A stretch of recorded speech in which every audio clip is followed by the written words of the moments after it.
3대 특검 중에 처음으로 최상병 특검이 마무리됩니다. 최대 수사 기간은 120일이었지만 개정된 특검법으로 연장되면서 150일 만에 종료되는 겁니다. 네, 150일 만에 수사를 마치게 된 최상병 특검의 빛과 그림자를 살펴보겠습니다.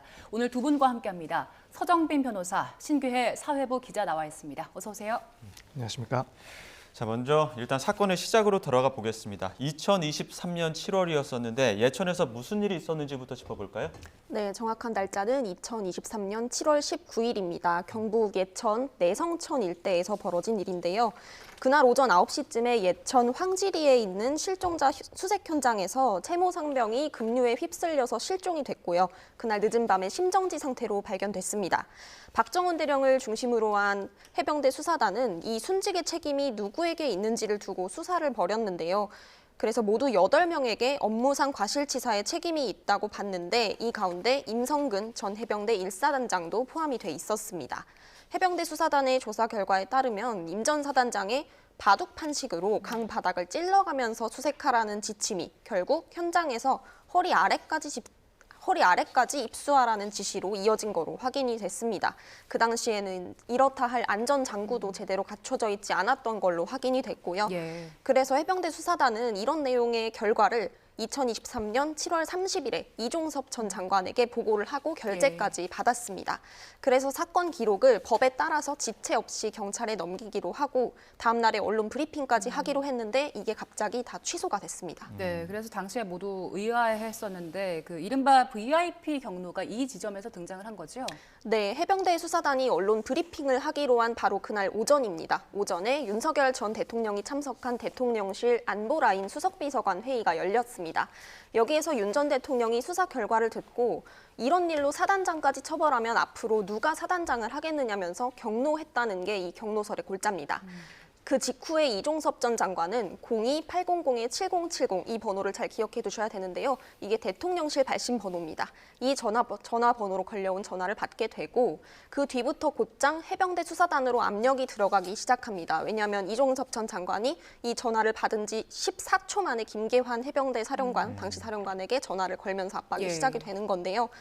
그래서 이것뿐만이 아니라 이후로 국방부 유재은 법무관리관이 직접 박정훈 수사단장에게 전화를 해서 혐의자를 빼라고 하는가 하면 김계환 전 사령관은 당시 박 대령에게 윤석열 전 대통령이 경로했다는 사실도 전달을 하게 됩니다.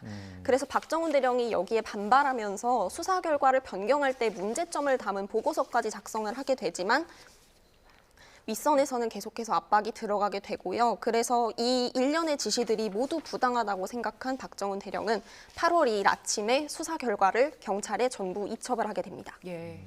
국방부는 그런데 이 기록을 이제 다시 또 찾아오면서 또 문제가 또 계속 커지는 거 아닙니까? 네, 맞습니다. 대통령실에서 그날 낮에 경찰에 전화를 해서 사건 기록을 국방부가 다 가져가겠다고 통보를 합니다.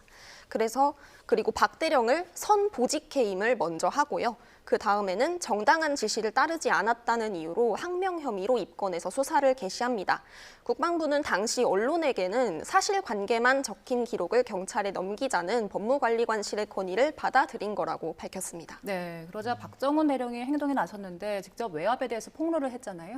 네, 수사 결과를 이첩했다가 다시 회수한 지 일주일이 지난 8월 9일인데요. 그날 박 대령은 처음으로 실명 입장문을 자기 변호인을 통해서 발표를 하고요. 또 이틀 뒤에는 텔레비전 시사 프로그램에 직접 출연을 해서 국방부 윗선, 그러니까 유재은 관리관 선의 윗선에서 외압을 하고 있다고 폭로를 하게 됩니다. 그리고 얼마 뒤에는 그 윗선 경로설에서 더 발전한 VIP 경로설까지 박 대령이 직접 제기를 하게 됩니다. 자, 특검이 그동안 그러면은 지금까지는 이제 자세한 그 VIP 경로설이 있었던 경위를 좀 짚어봤다면 특검이 발족한 이후에 그동안 수사는 어떤 내용으로 진행이 됐습니까? 네, 우선 수사 내용은 크게 5갈래로 구분이 됩니다. 앞서 말씀드린 것처럼 최상병이 작전을 수행하다가 순직한 그 사건 자체, 업무상 과실치사상의 혐의를 받는 군 관계자들 사건이고요. 그리고 둘째로는 이 임 전 사단장의 업무상 과실치사상 혐의를 적용한 것에 윤석열 전 대통령이 분노를 했잖아요. 그래서 그 사건의 혐의자에서 임성근 전 사단장을 빼기 위해서 이뤄진 일련의 조치들, 수사 외압 의혹이 두 번째입니다. 그리고 세 번째는 이 사건의 핵심에 있던 이종섭 전 국방부 장관을 해외로 도피시켜서 사건을 은폐하려고 한 시도, 범인 도피 사건이 세 번째고요. 넷째로는 왜 하필 임 전 사단장을 혐의자에서 빼려고 했는가? 그러니까 경로의 이유를 둘러싼 구명 로비 의혹이 요 네 번째가 되겠습니다. 그리고 마지막으로는 수사 외압 의혹을 최초로 수사했던 공수처가 이 사건 등 관련 사건의 수사를 지연시켰다는 직권남용과 직무유기 사건입니다. 예, 이렇게 해서 최상병 특검이 출범을 한 뒤에 이 5가지 의혹을 골자로 수사를 펼쳐왔고 그 결과 윤 전 대통령 포함해서 일단 한 30여 명 기소하는 걸로 결론을 내린 상황입니다. 그동안의 그 수사 과정에 대해서는 어떻게 평가하세요? 네, 일단 뭐 절반의 성과는 있었다 혹은 또 절반의 성과에 대해서는 비판을 할 수도 있는 그 정도의 성과로 저는 보고 있습니다. 일단 의미가 있었다라고 보는 부분은 결국 이제 이 최상병의 사건과 관련해서 수사 외압이 있었는지 여부를 판단하면서 상당히 내밀한 영역까지도 사실관계를 구성을 하고 조사가 진행됐다라는 점이 큰 의미가 있었다라고 봅니다. 그래서 실제로 이제 윤 전 대통령이 회의 과정에서 어떤 경로가 있었는지 여기에 대해서 다른 주변인들의 진술이 어떠했는지 이런 내용들까지 확보를 했다라는 점은 자칫하면은 사실 뭐 수사가 미궁으로 빠질 수도 있는 그런 부분까지도 충실하게 진술 확보를 통해서 조사가 진행되면서 그동안 의혹이 있어 왔던 그런 사실관계에 대해서는 충분히 입증이 될 수 있었다라는 그런 점은 분명히 유의미하다고 보입니다. 거기다가 이제 상당수의 그런 관련자들에 대해서 기소가 이루어졌다라는 점도 일종의 성과라고 볼 수가 있을 것 같고요. 다만 이제 한편에서는 이야기가 나오는 것이 결국에는 이 다수의 피해자들에 대해서 대부분 신병 확보를 하지 못했다라는 점을 또 비판점으로 들고 있긴 합니다.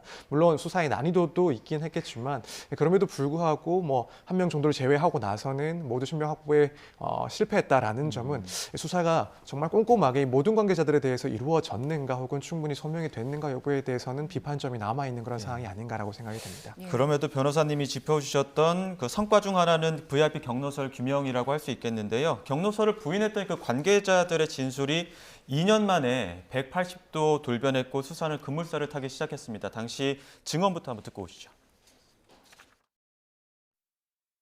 보통 안보실 회의에서 경로하신 적은 없습니다. 보통 없는데 그날은 했느냐고요. 그날도 정확히 무슨 주제인지는 기억은 안 나지만 여름 휴가 직전 당시로 기억을 하고 저희 앞에서 화를 내신 적은 없습니다. 윤 전 대통령이 최상병 사건 수사 결과를 보고받고 크게 화를 냈다는 취지의 진술을 한 것으로 알려졌습니다. 일단 대통령이 화가 났다는 그런 부분에 대해서 화가 났다는 얘기를 들은 부분에서 인정을 했습니다.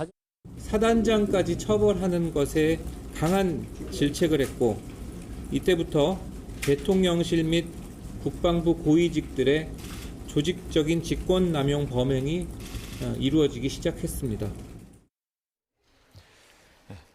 들으신 것처럼 측근들의 진술이 바뀐 부분도 있고 그만큼 그런 부분에 대해서는 어떤 경로설에 대한 외압에 대한 어떤 규명된 부분들이 있는데 특검이 가장 먼저 겨눈 게 바로 이 VIP 경로였죠.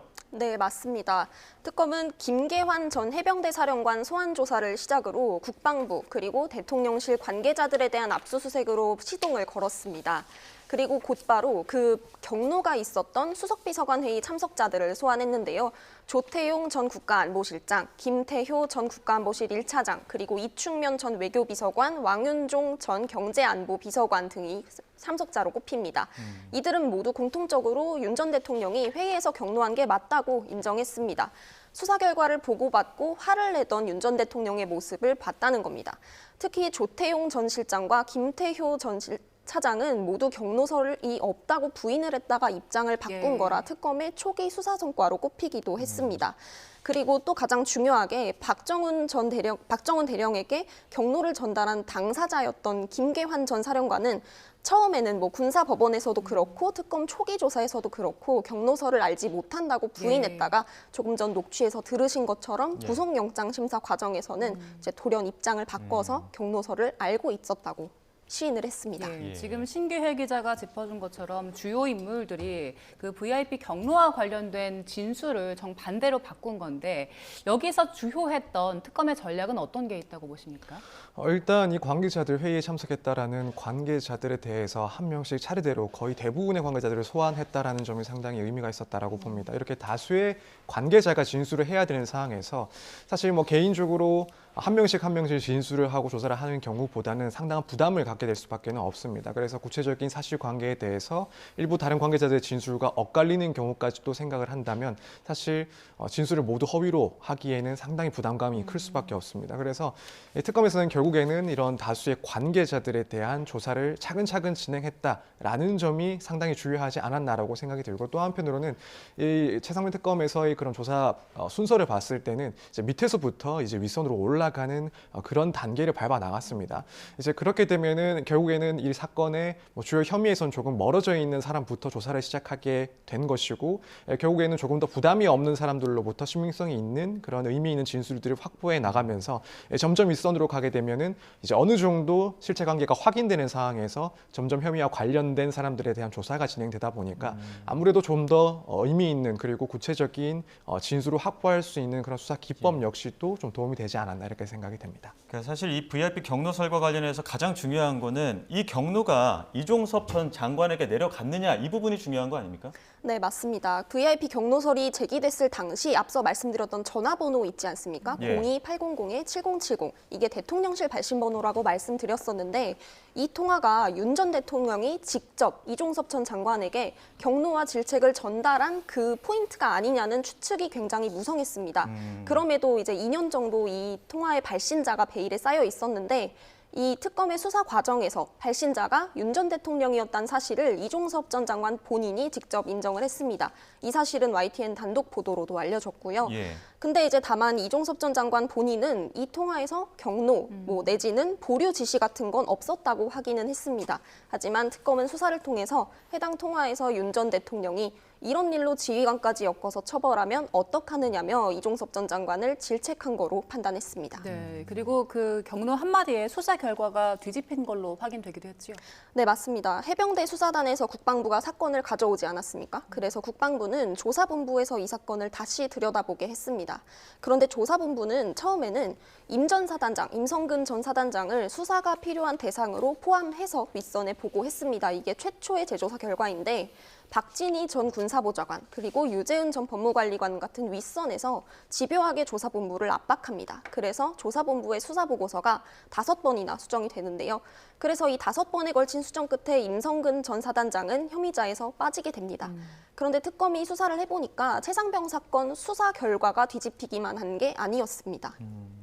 박정훈 대령에 대한 보직 해임 그리고 항명 수사는 윤석열 전 대통령과 통화한 신범철 전 국방부 차관이 국방부 윗선들에게 그 지침을 전달하면서 시작이 된 거였고요. 그리고 박정훈 대령에 대한 체포영장 청구도 윤 전 대통령이 이종섭 전 장관에게 직접 지시를 내리면서 이뤄진 거로 확인이 됐습니다. 예. 또 아울러서 군사경찰 감축 지시까지도 있었습니다. 예. 근데 이제 문제는 윤석열 전 대통령이 왜 경로했느냐, 그 경로 동기가 지금 명확하게 확인되지 않은 부분들이 있는데, 이 부분이 이제 입증이 돼야 직권남용 혐의도 바로 또 확인이 되는 거 아닙니까? 사실 그 부분이 이제 입증이 되면은 보다 직권 남용 혐의가 뚜렷해지는 그런 정황들에 해당을 합니다.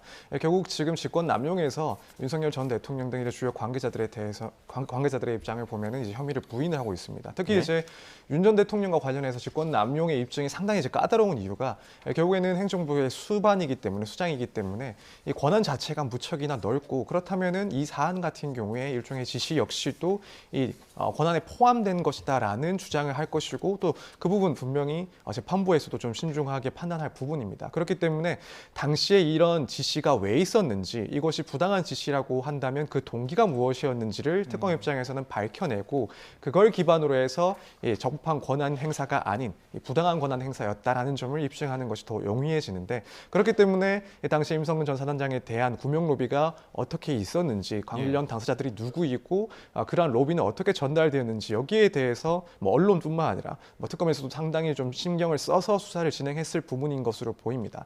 근데 지금까지 상황을 봤을 때는 사실 이 구명 로비 관련해서는 명확하게 입증이 되거나 명확하게 이제 수사 결과가 나온 상황이 아니기 때문에 여기에 대해서는 이제 향후에 이 직권 남용 재판에 있어서 윤 전 대통령 측이나 특검 측에서 상당히 좀 다툴 만한 그런 내용이 아닌가 이렇게 생각이 됩니다. 그동안 신규혜 기자 좀 정리해 온 바에 따르면, 취재한 바에 따르면 윤 전 대통령 왜 경로한 걸로 보입니까? 네, 이 경로를 왜 했느냐, 그러니까 왜 하필 임성근을 혐의자에서 제외하려고 했느냐, 이게 포인트가 될 텐데요. 이게 바로 구명로비 의혹으로 연결이 됩니다. 예. 멋쟁 해병이라는 단체 대화방을 통한 로비 의혹이 앞서서 제기가 됐었는데요. 이 대화방에 참여하고 있던 한 변호사가 이종호 전 블랙펄 인베스트먼트 대표와의 통화 내용을 공개하면서 처음 제기가 됐습니다. 이 이종호라는 인물이 익숙하실 텐데 앞서 도이치모터스 주가 조작에 연루돼서 보도가 많이 됐었던 인물인데요. 당시 김건희 씨의 계좌를 관리한 인물이기도 합니다. 그 당시 이종호 전 대표는 그 변호사와의 통화에서 내가 임성근의 사퇴를 만류했다. 그리고 이것을 내가 VIP에게 이야기하겠다라는 취지로 발언을 한 걸로 녹취록에 드러나 있었는데요. 그래서 이 이종호가 김건희 씨와의 로비의 통로가 아니었느냐라는 의혹이 이 구명로비 의혹의 골자였습니다. 예.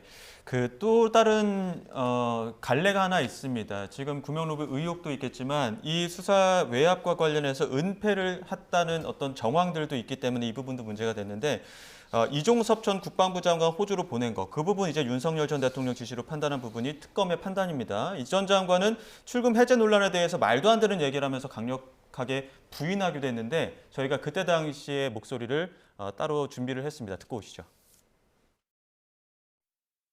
전 법무부 차관한테 출국금지 해제 요청서 양식 부탁한 이유는 또 뭔지 말씀해 주시죠. 출금 해제 문제는 그런 너무 어이없는 거기 때문에 따로 말씀을 안 드리겠습니다. 아, 입장이 따로 없으신 거예요? 네, 그건 뭐 말도 안 되는 얘기이기 때문에. 그러면 수사 외압 의혹 피의자신 분이시기도 한데 윤석열 전 대통령 경로 이후에 여기까지 하겠습니다. 입장 번복됐다는 그 부분에 대해서 번복된 거 없고요. 그동안 쭉 밝혀왔던 그 입장을 생각하시면 됩니다. 네, 부인하기도 했었는데 이게 수사 외압을 은폐하려도 했다라는 의혹, 이 부분과 관련해서 좀 짚어주시죠. 네, 시점은 지난해 3월 4일입니다. 이 시기에 윤 전 대통령이 이종섭 전 장관을 호주 대사로 임명을 하게 되는데요. 근데 당시는 아까 녹취에서도 좀 파악이 되는 내용이긴 하지만 이종섭 전 장관이 공수처의 수사 대상으로 올라 있어서 출국 금지가 된 상태였습니다. 그래서 출국 금지된 사람을 어떻게 해외 공관장으로 임명하느냐 하면서 굉장히 논란이 많이 일었는데요. 법무부는 공수처가 반대하는데도 불구하고 3월 8일에 출국 금지 해제를 강행했습니다. 그리고 이종섭 전 장관은 잘 알려진 것처럼 이틀 만에 도망치듯이 호주로 출국을 했고요. 이후에 여론이 나빠지면서 방산협력 공관장 회의에 참석한다는 명목으로 한 달 만에 귀국을 하긴 했습니다. 그런데 특검 수사 과정에서 이런 호주 대사 임명 같은 일이 꾸며지기 시작한 게 2023년 11월이라는 사실이 추가로 드러났습니다. 이 당시가 어떤 시기냐면 당시 야권 민주당에 의해서 최상병 사건 특검을 하라는 요구가 굉장히 거셌던 시기입니다. 그래서 특검은 자신과 그리고 대통령실로까지 수사가 번질 걸 우려한 윤 전 대통령이 이런 일을 조태용 당시 국가안보실장에게 지시를 했다고 판단을 했습니다. 그리고 이 출국금지 해제, 이종섭 전 장관의 출국까지 이 이르는 모든 과정을 법무부 인사정보관리단과 대통령실이 인사검증을 맡고 또 외교부가 공관장 자격심사를 맡고 법무부 장차관은 출국금지 해제하는 역할을 각각 맡아서 이 이종섭 전 장관을 도피시키는 데에 역할을 서로 분담해서 동참했다 이렇게 판단을 내렸습니다. 예, 결국에 특검에서는 그 이종섭 전 장관 출국시킨 거, 출국금지 해제시킨 거 두고도 이거 윤 전 대통령의 지시가 있었다 이렇게 보고 있는 거죠? 네, 그렇습니다. 결국에는 이런 상황들을 봤을 때 윤 전 대통령의 지시가 없다면은 당연히 이루어지지 못했을 그런 상황이다라는 점을 일단 염두를 해두고 문제를 삼고 있는 상황입니다. 이제 여기에 대해서 결국에는 뭐 윤 전 대통령 혹은 그 밖의 관계자들의 그런 항변 혹은 변론 내용을 조금 생각을 해본다면 앞서 이제 설명을 드린 것처럼 결국 대통령 그리고 뭐 기타 관계자들에게는 적법한 권한이 있다. 그리고 그 권한에 따라서 인사권을 행사한 것이고 그 인사권의 행사에 따라서 적법한 절차와 지시에 따라 이 절차들이 진행된 것이다라고 항변을 하고 있을 내용으로 보입니다. 그래서 이 부분 역시도 사실 추후에 재판 과정에서도 뭐 상당히 이제 치열하게 공방이 오갈 그런 사항이 아닌가라고 보여집니다. 뚜렷하게 당시 인사 과정에서 법을 위반한다거나 혹은 내부적인 그런 규정을 위반한 사실이 명확하게 확인이 되지 않는다라고 한다면 결국 이 부분 재판부의 입장에서도 이 대통령의 그런 인사 권한에 대해서 고민을 할 수밖에 없고 이 사안이 정말 뭐 특검에서 의심을 하고 있는 것처럼 범인 도피를 위한 그런 절차였는지 혹은 이상한 점이 있다라고 하더라도 일단 대통령의 인사권 행사로 봐야 될 것인지 여기에 대해서는 조금 신중하게 또 판단해 볼 부분이다. 자, 지금 이명흠 특검이 브리핑을 위해서 브리핑룸으로 들어왔습니다. 자, 11시부터 수사 결과에 대한 브리핑이 있을 예정이고요. 지금 취재진 앞에선 이명현 특검 150일 만의 수사 결과 한번 순직해병 들어보시죠. 수사 방해 및 사건 은폐 등의 진상 규명을 위한 특별검사 이명현입니다. 지금부터 수사 결과를 발표하겠습니다. 2023년 7월 19일 아래의 부름을 받아 안타깝게 지금 현장 연결 중에 조금 화면이 고르지 못했습니다. 다시 한번 연결해 보겠습니다. 를 가려야 했던 수사는 대통령실과 국방부의 조직적인 외압으로 방해받았습니다. 사건의 실체는 오랜 시간 동안 드러나지 못한 채 의혹으로 남았습니다. 진상규명의 영문을 받아 다마 특검이 추진되었지만 본인 스스로가 수사 대상이던 대통령은 국회에서 통과된 특검법을 3차례나 거부하였고 우리 특검은 사건 발생 후 약 2년이 지나 올해 2월에야 출범할 수 있었습니다. 우리 특검은 억울하게 세상을 떠난 해병의 죽음에 대하여 책임 있는 사람이 누구인지 그 책임의 소재를 가리기 위한 수사에 권력 윗선의 압력이 어떻게 가해졌는지 밝히기 위해 출범하였습니다. 그렇기 때문에 특검은 어떠한 외압에도 휘둘리지 않고 실체적 진실을 찾아가겠다는 마음으로 수사에 진력해 왔습니다. 물론 수사 과정이 순탄치만은 않았습니다. 사건 발생 후 오랜 시간이 흘렀기 때문에 많은 증거들이 사라졌고 당사자들 사이에 말맞추기 등 진술 오염도 심각했습니다. 이러한 상황에서 당사자들의 진술에 상당 부분 의존할 수밖에 없다는 어려움이 적지 않았습니다.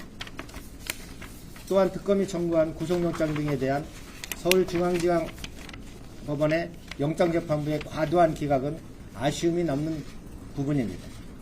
그럼에도 특검 구성원 모두는 한치의 의혹도 남기지 않겠다는 각오로 수사에 임했고 주요 수사 대상 사건 대부분의 실체적 진실을 규명하였습니다. 우리 특검의 주요 수사 대상은 최수근 해병 사망 사건, 이에 대한 윤석열 전 대통령 및 대통령실 등의 수사 외압 사건, 공수처의 수사 외압 의혹 사건, 이종섭 전 국방부 장관의 호주대사 도피 사건, 금융로비 의혹 사건 등입니다. 특검은 지난 6월 12일 특별검사 임명 후 준비기간을 거쳐 7월 2일 수사를 개시했습니다.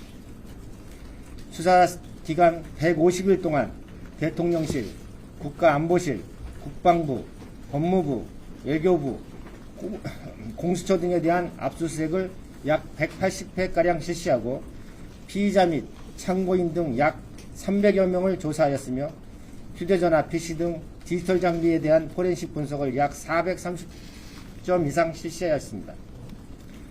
오늘 발표에서는 특검의 수사 결과를 요약하여 말씀드리겠습니다. 세부적인 내용은 배포된 자료를 참고해 주시기 바랍니다.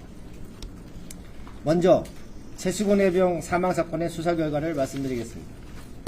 특검은 2023년 7월 19일 발생한 최수근 해병 사망 사건과 관련해 임성근 당시 해병대 1사단장을 업무상 과실 시사상 및 군용법상 명령 위반죄로 구속 기소하였습니다. 여단장과 대대장 2명, 중대장 등 해병대 지휘관 4명은 업무상 과실 치사상죄로 불구속 기소하였습니다. 이 사건을 무거운 책임감으로 수사하였고 임성근 사단장의 무리한 작전 통제 지휘가 사고의 결정적인 원인이 되었다고 판단하였습니다. 당초 이 사건을 발생 직후부터 수사했던 해병대 수사단의 결론과 같습니다. 다만 해병대 하급 간부들의 경우에는 책임을 인정하기 어렵다고 보아 불기소 처분하였습니다. 최수근 해병이 세상을 떠난 지 2년 4개월이 지났습니다. 군 사망 사건의 책임자를 기소하기까지 이례적으로 오랜 시간이 걸린 만큼 그 세월 동안 유족들이 겪었을 고통은 감히 상상하기 어렵습니다. 우리 특검의 수사 결과가 유족들께 조금이나마 위로가 되기를 바라고 국방의 의무를 지다가 순직한 고 최수근 해병의 명복을 진심으로 빕니다. 다음으로 순직 해병 사건에 대한 수사 외압 사건에 대해서 말씀드리겠습니다. 최상병 사건은 수사가 정상적으로 진행되었다면 이미 법원의 결론까지도 났어야 했겠지만 사건 발생 직후 대통령실과 국방부가 수사 결과에 개입하기 시작하면서 완전히 다른 국면이 펼쳐졌습니다. 특검은 수사를 통해 2023년 7월 31일 대통령 주재 국가안보실 회의에서 윤석열 전 대통령의 경로가 있었다는 사실을 밝혀냈고, 이를 계기로 대통령실과 국방부 관계자들이 사단장을 혐의에서 빼기 위한 조직적인 직권남용 범행을 저지른 사실을 확인했습니다. 사건을 처리한 박정훈 해병대 수사단장에 대해 가해진 일련의 보복 조치들도 확인했습니다.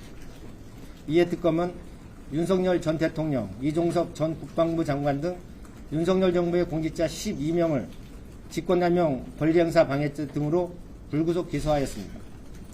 수사의 독립성과 공정성을 침해하는 수사 외압 행위는 중대한 권력형 범죄입니다. 이 사건에 대해서는 법원의 엄중한 판단이 필요하다고 생각됩니다. 다음으로 박정훈 대령 항명 사건과 이를 기소했던 국방부 검찰단에 대해서 말씀드리겠습니다. 특검 출발 당시 박정훈 대령은 항명죄 및 상관 명예훼손죄로 재판을 받고 있었습니다. 1심에서 무죄가 선고되었으나 국방부 검찰단은 이에 불복하여 항소하였고, 특검은 사건을 넘겨받았습니다. 특검은 박정훈 대령에 대한 수사 및 공판 기록을 종합적으로 검토한 끝에 박정훈 대령에 대한 공소제기가 공소권 남용이라고 판단하여 항소를 취하였습니다. 박정훈 대령이 위법 부당한 상부의 지시에 따르지 않자 국방부 검찰단은 집단항명 수괴죄라는 무리한 혐의를 적용하여 박정훈 대령을 입건했고, 체포의 필요성이 없음에도 2차례 체포영장을 청구하여 기각된 뒤에 구속영장까지 청구하는 등 무리한 보복 조치를 감행했습니다.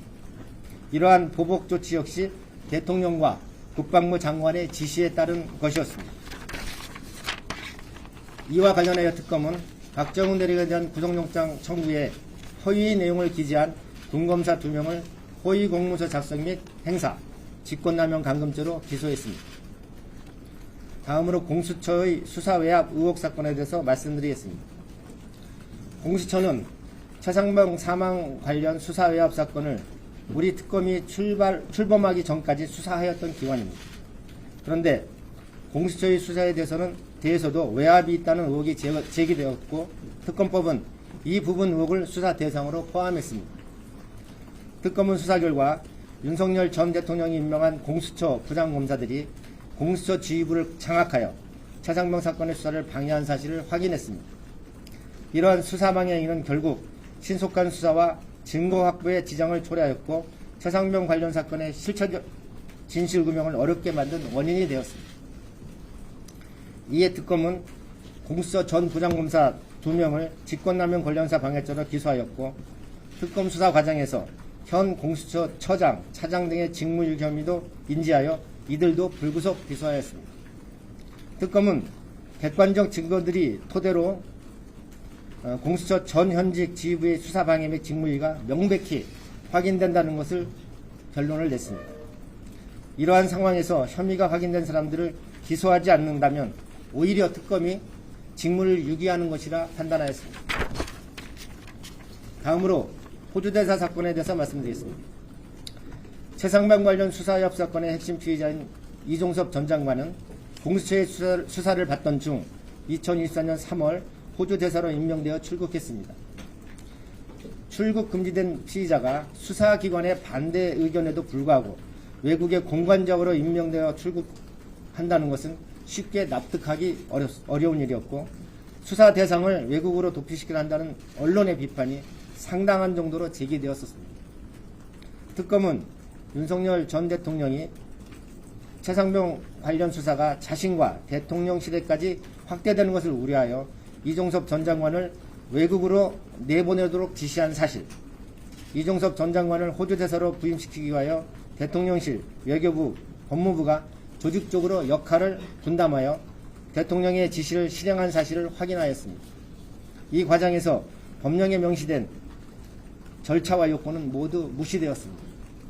이에 특검은 윤석열 전 대통령, 조태용, 장호진 전 국가안보실장, 박성재 전 법무부 장관 등 6명을 범인 도피죄 등으로 불구속 기소하였습니다. 다음으로 국가인권위원회 사건에 대해서 말씀드리겠습니다. 해병대 수사단장 박정훈 대령은 국방부 검찰단의 입건 및 수사에 관련하여 국가인권위원회에 긴급구제 및 진정을 신청했습니다. 이에 대해 군인권보호관인 김용호는 당초 박정원 대령을 옹호하는 취지의 성명을 발표하였다가 이종섭 전 장관의 통화 후 돌연 입장을 바꾸어 박 대령의 신청을 기각하였습니다. 이 과정에서 직권남용, 부정청탁 등이 의심된다는 의혹이 제기되었고 이에 관련된 고발 사건을 특검이 이첩받아 수사하였습니다. 특검은 피의자의 범죄 혐의를 찾기 위하여 2차례 압수수색 및 여러 참고인들에 대한 조사를 실시하였으나 사건 발생 후 오랜 시간이 경과하여 통화 내역 등을 확인할 수 없는 한계에 있었습니다. 그 사이 피의자는 사무실 PC를 이미 교체하였고 특검은 교체된 PC 하드디스크를 확보할 수 없었습니다. 이런 이유로 특검은 피의자가 이종섭 전 장관 등으로부터 부정한 청탁을 받거나 직권을 남용했다고 볼 만한 증거를 확인하지 못하여 불기소 결정을 했습니다. 피의자의 직무유기 등 우리 특검의 수사 대상에 해당되지 않는 일부 사건은 국가수사본부에 인계할 예정입니다. 다음으로 구명로비 의혹 사건에 대한 수사 결과를 말씀드리겠습니다. 특검법은 이종호 등이 김건희 등에게 임성근의 구명을 부탁한 불법 노비 의혹을 수사 대상으로 정하고 있습니다. 이 부분은 별도의 사건이 존재하는 것이 아니라 윤석열 전 대통령 등이 최상병 사건 관련 수사와 범행에 이르게 된 동기, 경위를 규명하기 위한 수사 대상입니다. 특검은 특검법에 명시된 구명로비 경로에 국한되지 않고 모든 가능성을 열어두고 수사를 진행했습니다. 2023년 7월부터 8월까지 관련자들의 통화 내역을 분석하여 수사 외압 사건 주요 국면에 구명로비에 관여한 정황이 드러난 대상자들에 대해 압수수색을 실시하였고 광범위한 참고인 조사 등을 통해 새로운 사실을 확인했습니다. 먼저 특검법에 명시된 이종호를 통한 구명로비 의혹의 경우 임성근은 국회 증인으로 나와 이종호를 모른다고 증언하였고 임성근과 이종호는 최상병 사건 이전에 서로 모르는 사이였다는 입장을 언론에 수차례 밝혔습니다. 그러나 특검은 수사를 통해 임성근과 이종호가 2022년경부터 술자리를 함께하는 등 상당한 친밀한 관계가 있었다는 사실을 확인하였습니다. 이종호는 멋진 해병이라는 카카오톡 단체 대해방 참여 인물들과 함께 해병대 사단장인 임성근과 친분을 지속적으로 유지했습니다. 특검은 김건희의 최측근인 이종호가 2023년 7월 최상병 사건 직후 멋진 해병 멤버인 송호정의 부탁을 받아 김건희에게 임성근 구명을 부탁했다는 것을 보고 있습니다. 특검은 이 부분 의혹을 수사하는 과정에서 이종호가 증거인멸을 교사하고 이종호 측근이 증거를 인멸한 사실, 이종호, 임성근 및 멋진 해병 단체 대해방 멤버들이 국회에서 허위로 증언한 사실을 확인하였고 이들을 관련 혐의로 기소하였습니다. 또한 특검은 임성근이 개신교 인맥을 이용하여 윤석열 전 대통령에게 구명을 부탁하였을 가능성이 크다고 판단하고 있습니다. 특검 수사 결과 최상병 사망사건 발생 5일 전 김장한 목사가 해병대 1사단에 방문하여 임성근 부부에게 안수 기도를 해준 사실, 윤석열이 격노한 국가안보실 회의 전후로 김장한이 주요 공직자들과 지속적으로 연락을 주고받은 사실, 국방부가 최상병 사건을 재검토하고 있던 시기 김장한이 대통령실을 방문하고 임성근과 직접 통화한 사실, 한기붕 극동방송 사장이 임성근 부부와 지속적으로 연락을 주고받고 임성근 부부와의 문자 메시지 일부를 삭제한 사실 등은 김정한이 임성근 규명에 관여한 것으로 보이는 정황을 다수 확인하였습니다. 그러나 핵심 인물인 김정한, 한기붕이 특검의 소환 자세를 거부하고 법원의 공판 전 증인신문 기뢰에도 불출석하고 있는 상황입니다. 따라서 이 부분 구명노비 의혹은 향후 피고인 윤석열 등의 직권남용 사건 공판 과정에서 증인신문을 통해 수사외압 동기와 배경이 규명되도록 할 예정입니다. 마지막으로 기타 사건의 처리와 관련해서 말씀드리겠습니다. 특검은 경북경찰청 관계자들이 직무유기 및 수사 정보 누설 등 사건, 이종호의 변호사법 위반 사건 등을 국가수사본부에 인계할 예정입니다. 또한 특검의 수사 과정에서 비위를 인지한 해병대 및 국방부 검찰단 관계자 등 현역 군인 7명에 대해서는 비사실을 관계기관에 통보하였습니다. 구체적인 내용은 배포해드린 자료를 참고해 주시기 바랍니다. 이상으로 수사 결과를 마치겠고, 마지막으로 우리 특검의 수사를 이끈 특별검사분들과 수사팀장들을 인사드리겠습니다. 자, 유관석 특검무님, 이근규 특검무님, 김숙정 특검무님, 정민영 특검무님, 김성원 차장검사님, 전대원 부장검사님, 신강재 부장검사님, 강일구 청장님,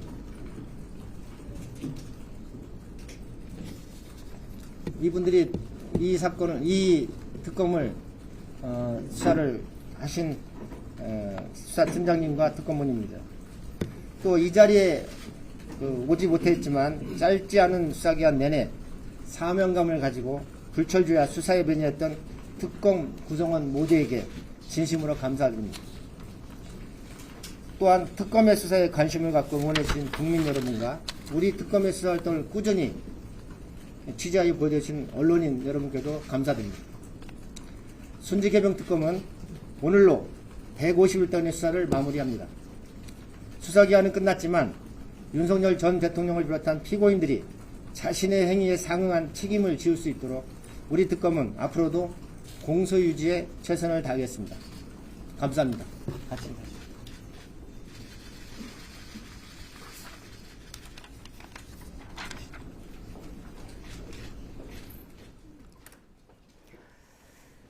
네, 일단 이명현 특검의 브리핑 함께 듣고 오셨고요. 자, 저희는 최상병 특검 브리핑 내용 바탕으로 다시 한번 두 분과 이야기 나눠보도록 하겠습니다. 여러 가지 내용들이 있었습니다. 수사 외압이라든지 또 공수처 수사 외압, 그 호주 대사 사건이나 구명 로비가 있었는데 어떤 부분 좀 가장 주목해서 보셨습니까?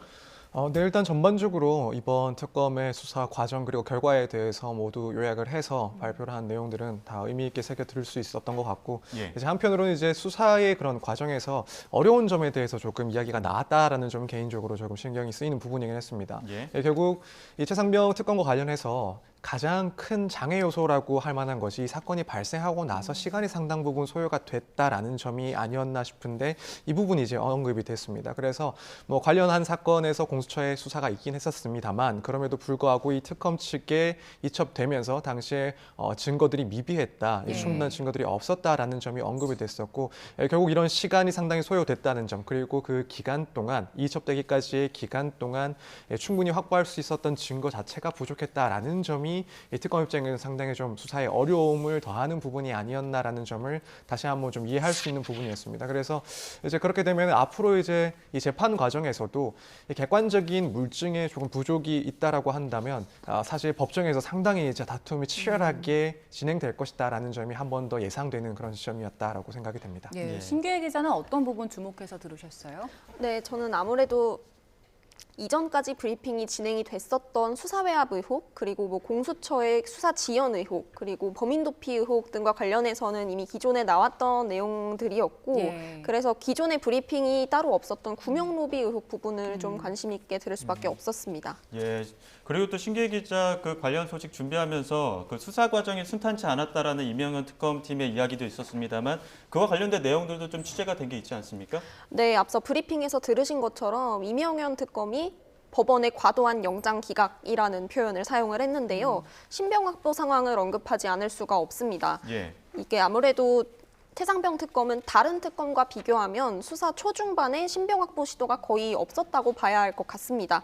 김계환 해병대 사령관, 전 해병대 사령관 한 명에 대해서만 초반에 바로 영장을 청구했었는데요. 이때는 도주나 증거인멸 우려가 없다는 이유로 기각이 됐습니다. 다만 그 과정에서 김계환 전 사령관이 경로서를 알고 있었다고 시인하면서 그 정도가 소기의 성과로 좀 평가를 받기는 했었고요. 그 뒤로 이제 관련자 수사나 증거 수집에 좀 집중을 하다가 수사 후반인 지난 10월에 들어서 영장을 한꺼번에 청구를 하기 시작을 했습니다. 그래서 이종섭 전 국방장관 그리고 임성근 전 사단장 등 최상병 순직과 수사 외압 의혹의 주요 피의자들에 대해서 한꺼번에 7명에 대해서 구속영장을 청구를 했고요. 그 당시에 특검은 구속영장 청구 사실을 밝히면서 관련자들끼리 말을 맞춰온 정황이 확인이 되고 그리고 거기에 더해서 그 과정에서 수사 과정에서 구속 필요성이 있는 이들을 선별해서 구속영장을 청구하게 됐다고 밝혔었습니다. 그야말로 7명에 대해서 한꺼번에 승부수를 던졌던 건데요. 하지만 법원은 임성근 전 사단장을 제외한 6명에 대해서 당시의 영장을 모두 기각을 했습니다.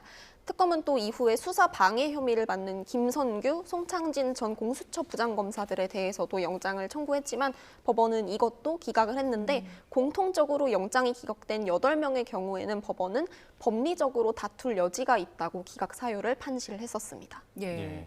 그 앞서 신기혜 기자가 얘기했던 구명 로비 관련된 이야기들이 조금 나왔는데 특히 그 임성근 전 사단장과 이종호 전 대표가 서로 모르는 사이라고 부인을 해왔었는데 그간 수사 과정을 거치면서 여러 가지 증언도 나왔었고 서로 오랫동안 친분을 좀 유지해온 관계였다라는 내용이 있었잖아요. 오늘 관련 이야기가 있었죠? 네, 그렇습니다.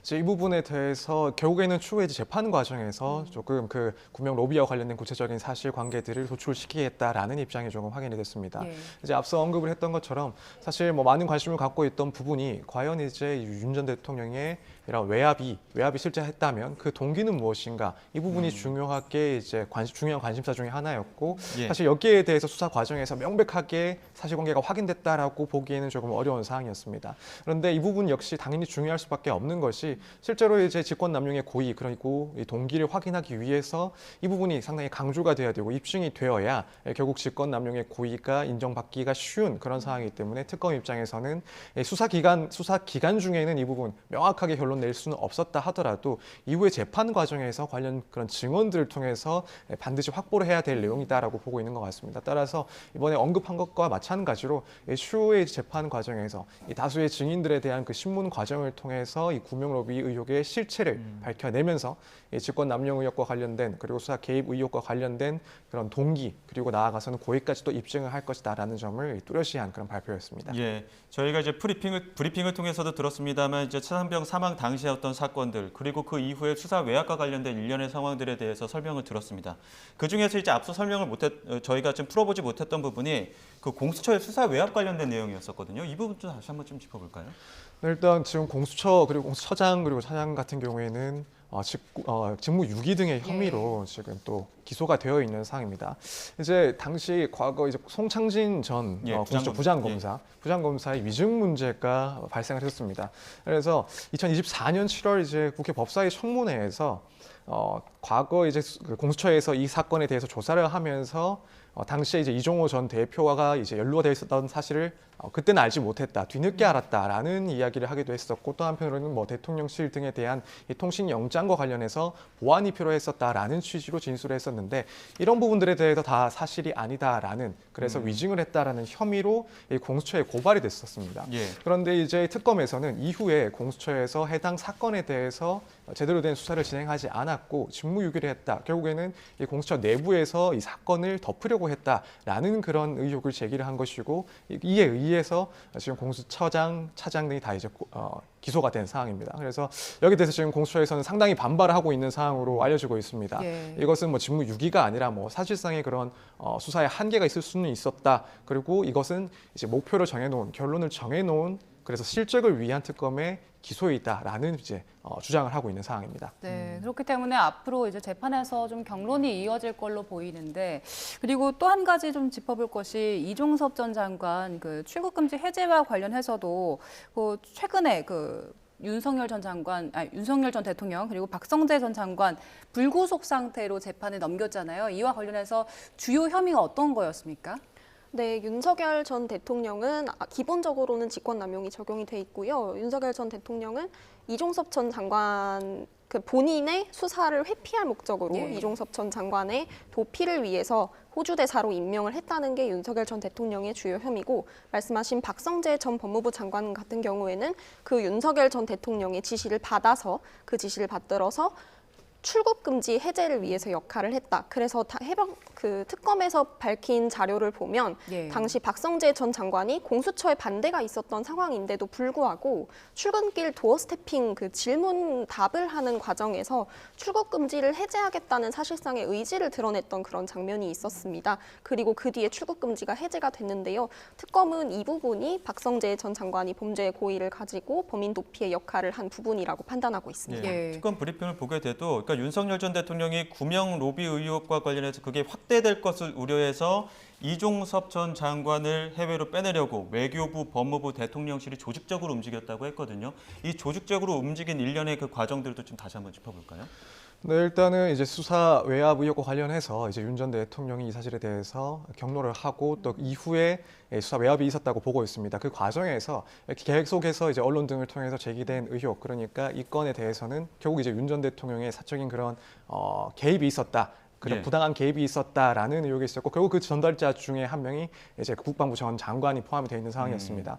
근데 이렇게 해서 공수처에서 이제 수사가 시작이 됐는데 그 상황에서 이제 출국 금지가 되어 있었고 그런데도 불구하고 법무부 등을 통해서 출국 금지가 해제가 되고 이후에는 이제 호주 대사로 임명이 돼서 출국되는 그런 과정까지도 진행이 됐었습니다. 그러니까 여기에 대해서는 당연히 윤 전 대통령 측에서는 적법한 인사 과정이었다라고 주장을 해왔지만은 아무래도 이제 상황들을 봤을 때 그 시점을 봤을 때 이 공수처의 수사 대상이 되어 있는 이런 대상자가 호주 대사로 임명이 되고 출국까지도 가능했다라는 점은 분명히 뭔가 알력이 있었을 것이다, 개입이 있었을 것이다라는 의혹이 강하게 제기가 됐었고 그렇기 때문에 관련자인 당연히 이 지시를 했을 거라는 의혹을 받고 있는 윤 전 대통령뿐만 아니라 이런 출국 해제까지도 관여를 할 수밖에 없는 박성재 전 법무부 장관 등 그리고 또 심우정 전 검찰총장 등까지도 이제 의혹이 불거졌기 때문에 특검에서는 수사 대상이 됐었고 이제 현재는 또 기소가 된 그런 상황입니다. 예.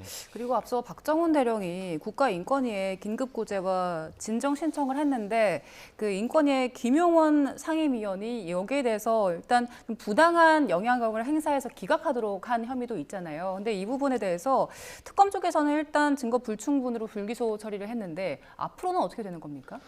일단 여기에 대해서는 불기소 처분을 했기 때문에 사실 특별하게 더 이상 수사 절차나 혹은 재판 절차가 진행이 되기는 어려운 상황으로 보입니다. 이 내용을 보면은 결국 당시에 이제 박정훈 대령의 긴급 구제 또 진정에 대해서 기각을 하는 과정에서 이제 외부의 그런 청탁을 받고 기존의 입장을 바꾸어서 기각 결정을 했다에 따라서 직권을 남용했다라는 혐의가 문제가 돼서 이제 수사가 진행되고 있었는데 이제 특검 입장에서 봤을 때는 당시에 구체적인 정황을 확인할 수 있는 그래서 이 청탁을 확인할 수 있는 그런 증거도 확보가 되지 못했고 따라서 혐의를 입증할 수가 없기 때문에 이 증거법에 따라서 어쩔 수 없이 일단 혐의가 확인되지 않았고 기소할 수 없었다라는 입장입니다. 예. 그래서 여기에 대해서는 추후에 특별한 변동 사항이 없다라고 한다면 아마 이 사건은 불기소로 그냥 마무리가 될 것이다 이렇게 보여집니다. 예. 자, 지금 구체적으로 좀 짚기 전에 다시 한번 지금 150일간의 그 수사 결과 브리핑이 있었는데 신기혜 기자는 이제 계속 이 수사와 관련해서 취재를 했기 때문에 그간의 어떤 수사에 대해서 좀 어떻게 좀 평가해 볼 수 있을까요? 네, 제가 이제 마무리를 앞두고 어제 쭉 이번 출연을 준비하면서 어떻게 평가할 수 있을지 고민을 좀 해봤는데요. 한마디로 제 식대로 정리를 한다면 조용하고 끈질긴 수사였다 이렇게 평가할 수 있을 것 같습니다. 예. 일찍부터 핵심 인물들을 소환하고 내란 특검을 예로 들자면 바로 풀려난 상태였던 윤석열 전 대통령을 소환했고 김건희 특검도 꽤나 초반부터 김건희 씨를 바로 소환하면서 수사의 신호탄을 쐈는데 그런 다른 두 특검과는 다른 전략을 택했기 때문인데요. 그리고 또 최상병이 순직한 지 828일 만에 책임자 임성근 전 사단장 구속에 성공하면서 특검 출범의 취지를 어느 정도 실현하기도 했습니다. 그러면서 이제 상향식 수사 그리고 핵심 인물로 점차 아래에서부터 나아가는 수사, 시간 순서대로 또 수사를 벌이면서 그렇게 차근차근 혐의를 다져나가는 모습을 볼 수가 있었는데 다만 이제 순직 이후에 시간이 좀 많이 흘렀다 보니까 예. 관련자들의 진술에 상당히 의존할 수밖에 없었고 예. 그리고 또 차근차근 나름대로 수사를 하면서 영장을 한꺼번에 나중에 청구를 하기는 했지만 이 영장이 좀 무더기로 기각이 되면서 좀 특검 입장에서는 상처를 입기도 했습니다. 그래서 이 부분 같은 경우에는 이제 의혹이 충분히 규명이 되었는지, 그러니까 법적으로 이들에게 유죄를 내릴 수 있을지 좀 물음표가 찍히는 부분이라고 할 수 있겠는데요. 이 부분 같은 경우에는 법원의 영장 기각 사유를 좀 참고하면 좋을 것 같습니다. 법원이 당시에 영장 수사 외압 피의자들의 경우에는 영장을 기각을 하면서 사실관계에 대한 언급은 없이 법적으로 다툴 여지가 있다고 밝혔습니다. 그래서 당시에 특검은 이 부분을 사실관계는 어느 정도 소명이 됐다라고 받아들이기도 했었는데요. 그러니까 이거는 법원이 이 윤석열 전 대통령을 중심으로 해서 국방부 해병대 관계자들이 서로 소통하면서 수사 결과를 바꾼 건 맞지만 그게 직권을 남용해서, 그러니까 업무상에 실제로 존재하는 어떤 권한을 남용해서 박정훈 대령의 실제로 존재하는 어떤 법적 권한을 해친 것인지에 대해서는 법정에서 더 따져봐야 한다는 그런 의미로 해석을 할 수가 있을 것 같습니다. 그리고 법원은 공수처부장들 영장을 기각하면서는 법적 측면뿐 아니라 사실적 측면에서도 다툴 여지가 있다고 좀 특별하게 명기를 했습니다. 이건 그래서 특검이 좀 사실관계 부분에서 채워야 할 고리들이 더 많은 게 아닌가 그렇게 해석을 할 수가 있었고요. 그리고 앞서도 언급이 나왔지만 사실 수사 외압의 동기로 가장 중요한 부분이었던 구명 로비의 실체를 못 밝힌 것도 취재하는 입장에서는 상당히 좀 아쉬운 부분이었습니다. 아까 뭐 특검에서 언급을 했듯이 별도의 사건이 아니라고는 하지만 공소장을 보게 되면 윤 전 대통령의 경로부터 들어가 있거든요. 이 윤 전 대통령이 왜 경로를 했는지는 빠져 있다 보니까 아무래도 좀 다소 어색한 구성으로 보이지 않나 그런 생각이 들기도 했습니다. 그래서 종합을 하면 150일 동안 조용하고 끈질기게 수사를 이어왔지만 특검의 판단처럼 실제로 유죄 선고까지 이어지려면 앞으로의 재판 과정이 그렇게 쉽지만은 않을 것 같다. 이렇게 요약을 할 수 있을 것 같습니다. 네. 신규혜 기자 평가처럼 이제 앞으로 재판에 들어가야 하는 상황인데 특히 그 윤 전 대통령의 경로 동기요. 아직 뭐 명확하게 밝혀지지 않았기 때문에 이 부분이 재판에서 좀 밝혀질 수 있을 것인가가 관심인데 어떻게 전망하십니까? 네, 이 부분에서 사실 명확하게 밝혀내는 것은 분명히 쉽지는 않을 것이다라고 생각이 됩니다. 아무래도 이런 내용들은 은밀하게 이루어질 수밖에 없는 내용들이고 특히나 관계자들이 법정에 진술하기 위해서 나왔을 때 과연 실제 사실이 그런 사실이 있었다라고 한다면 그걸 그대로 시인을 할 것인지 그대로 진술할 것인지는 상당히 좀 의문이 있는 상황입니다. 특히나 실제 로비와 관련돼서 구명 로비와 관련된 그런 관계자들 입장에서는 현재까지 특검에서 밝혀지지 않았기 때문에 마찬가지로 법원에서도 이런 부분에 대한 진술 부담이 상당히 적다라고 판단할 것이고 그렇다면 명시적으로 로비가 있었다 하더라도 그 진술을 확보하는 것은 상당히 어렵지 않을까라는 생각이 듭니다. 따라서 특검 입장에서는 이 부분 밝혀내는 것이 분명히 중요하긴 하지만 앞으로의 증인신문 과정에서 어떻게 하면 이런 관련자들의 진술을 구체적으로 이끌어낼지 지금까지 수사한 과정을 봤을 때 확보한 그런 정황 자료들을 통해서 더 이상 모순적인 진술을 막을 수 있는 그런 방식의 지문들을 구성하는데 상당히 좀 집중을 하지 않을까 이렇게 생각이 됩니다. 지금까지 보면은 그 최상병 특검의 경우에는 구속영장 신청에 비해서 기각률이 좀 높은 편 아니었습니까? 그런 부분이 공소유지를 하는 과정에서 좀 제한되는 측면들은 없을까요? 일단 그런 부분도 조금 고려될 수가 있다고 생각이 됩니다. 물론 이제 구속영장이 기각된 구체적인 그 이유가 무엇인지에 대해서는 사실 평가가 좀 달라질 수가 있습니다. 법원에서는 기각을 하면서 구체적으로 어떠한 사실관계들이 문제가 되거나 혹은 어떠한 법리가 문제된다라고 이렇게 설명을 하고 기각하는 것은 아니기 때문에 실제 수사 과정에서 뭐 증거가 부족했는지 또 혹은 주요한 사실관계에 대해서 입증이 부족했는지 혹은 뭐 어떠한 법리적인 문제가 있는지 여부는 사실 조금 파악하기 힘들긴 합니다만 일단 뭐 구속영장이 대부분이 기각됐다라는 점을 봤을 때는 최소한 특검에서 앞으로 재판 과정에서도 이 수사 단계에서보다 더욱 혐의 입증을 위해서 집중을 해야 되는 그런 사건들이 다수 있을 것이다라고 보여집니다. 그래서 이 부분은 분명히 이제 특검의 앞으로의 그런 재판 과정에 상당히 좀 걸림돌이 될 수 있다라고 보여지기도 하고 다만 이제 한편으로 또 생각을 해볼 것이 특검 입장에서도 이런 중요한 사건에 대해서 또 중요한 관련자들에 대해서는 대부분 1차적으로는 구속영장을 일단 청구하는 것을 기본적인 원칙으로 삼고 진행을 했을 것이다라고 보입니다. 그래서 뭐 다른 사안들과 비교하자면 예컨대 같은 질권 남용이라 하더라도 불구속 상태에서 진행을 할 수도 있는 그런 건들이 있을 텐데 워낙에나 이제 국민적인 관심을 많이 받고 있는 그리고 중요한 사건이다 보니까 일단 주요 관련자들에 대해서는 원칙적으로는 청구를 하고 기각되면은 불구속 상태에서 재판을 진행한다. 나름 이런 기준을 세우지 않았을까. 그렇다면은 만약 이 기준에 따라서 진행이 됐고 또 영장이 기각됐다라고 한다면 뭐 생각하는 그런 걱정하는 것보다는 혐의에 대해서는 그래도 어느 정도 충분히 입증이 되었을 가능성도 있습니다. 따라서 뭐 이렇게 만약 판단을 하게 된다, 이렇게 좀 시각을 가지게 된다면 뭐 생각보다 걱정하는 것보다는 혐의에 대한 입증이 수월할 수도 있다, 이렇게 반대 의견도 나올 수 있을 것 같습니다. 네, 여기까지 듣겠습니다. 지금까지 서정빈 변호사, 신기혜 사회부 기자 두 분과 함께했습니다. 고맙습니다. 고맙습니다. 감사합니다.